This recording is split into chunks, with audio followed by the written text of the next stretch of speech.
Anyway, we'll move on to our main story, and this is about more sanctions being added to Mr. Usmanov, Mr. Elisha Usmanov. So Elisha Usmanov, he is the owner of the largest super yacht in the world by volume, and that is motor yacht Dilbar. Now the stats on Dilbar will blow you away. 156 meters long, or 511 foot, gross tonnage of almost 16,000 tons.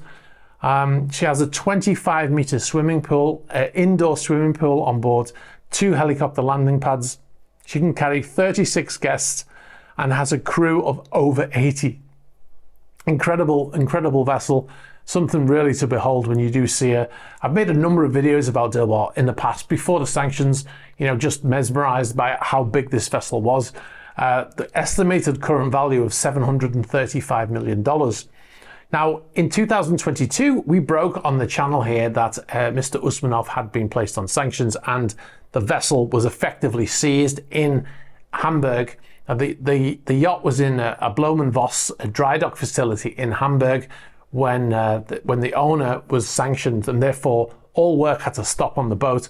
Everybody down-tooled, walked off. The crew were all let go because the crew were, the management company could no longer manage the vessel, and all the crew got fired. Now Lursen, they brought on a skeleton crew, and they're actually paying all the bills right now for this yacht.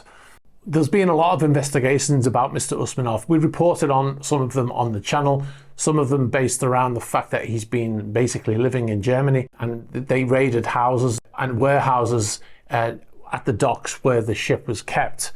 And now the US Treasury Department has put more sanctions on Mr. Usmanov, and this is what they said. They said Usmanov has at his disposal a wide network of businesses and in financial safe havens and family members through which to conduct financial transactions, enabling him to potentially circumvent sanctions. And the US Treasury has added 25 individuals, 29 entities with touch points in 20 jurisdictions. Now, there's a big list of sanctions there, and I will put a link below if you want to go and see the press release from the US Treasury Department. But there's a number of different things in Cyprus, in different parts of the world, like they said. Also, like some aviation companies, which is no doubt connected to his aircraft. And the one that we're concerned with is a Cayman Islands-based company called Navis Marine Limited. Now, if you look on the IMO database, the registered owner of motor yacht Dilbar is Navis Marine. And Navis Marine is owned by a trust. They've investigated who owns the trust, and they've taken it all the way back to Mr. Usmanov and his sister. Now, the address of this Cayman Islands company, Navis Marine, is care of Lursen Yacht Management GmbH. The fact that their address is given as the address of that company. The company that's in the Cayman Islands is most likely just a company by name. There's probably got a little post box there, and then everything is being directed to Lursen in Germany. I don't know how that is going to impact Lursen for operating this vessel. Like we said, they hired the crew on board, and they're paying all the bills right now. Now, if you think about what we just said about Alfa Nero, which is a much smaller vessel, they're paying $112,000 just for the crew, and that's just, they've just started to do that. Well, Lursen's been looking after this yacht for over a year, so you can imagine how much money they've been putting into that vessel. So, and they're not getting any of that back as far as we know right now.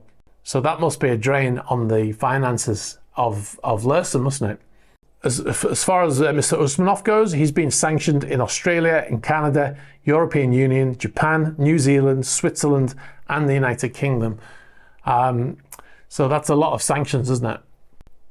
Anyway, one of the news organizations that's been tracking this story, which a few of you guys have sent me, is CNBC.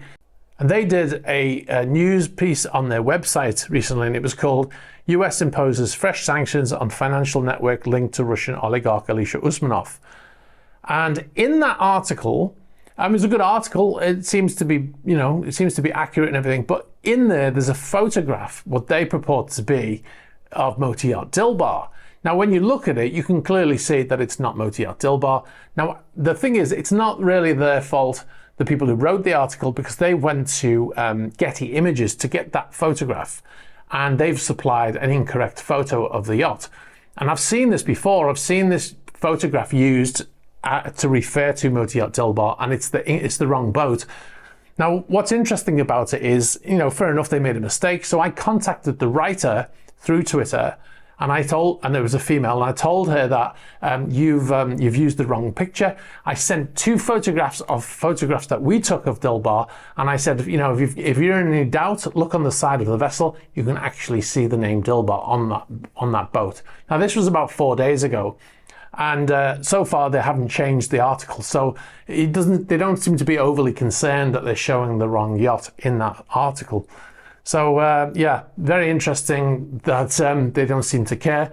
I mean, the thing is, if you make a mistake like that, it goes towards what else? What are the mistakes? That's what people will think, right? If you've made a mistake there, what other mistakes have you made that we don't know about? So I think it would be a good idea for them to correct that. Now, I said they could use the photographs that I sent for free, or just as long as they credited us. We'll see if they change it in the future, but it's unlikely. The news is that they've brought in some massive cranes into the area, and it's most likely to do with removing things that were on deck, removing stuff that was in the basin of the dry dock when they were working on the boat, because they're going to try and right this vessel. But they're probably just using those cranes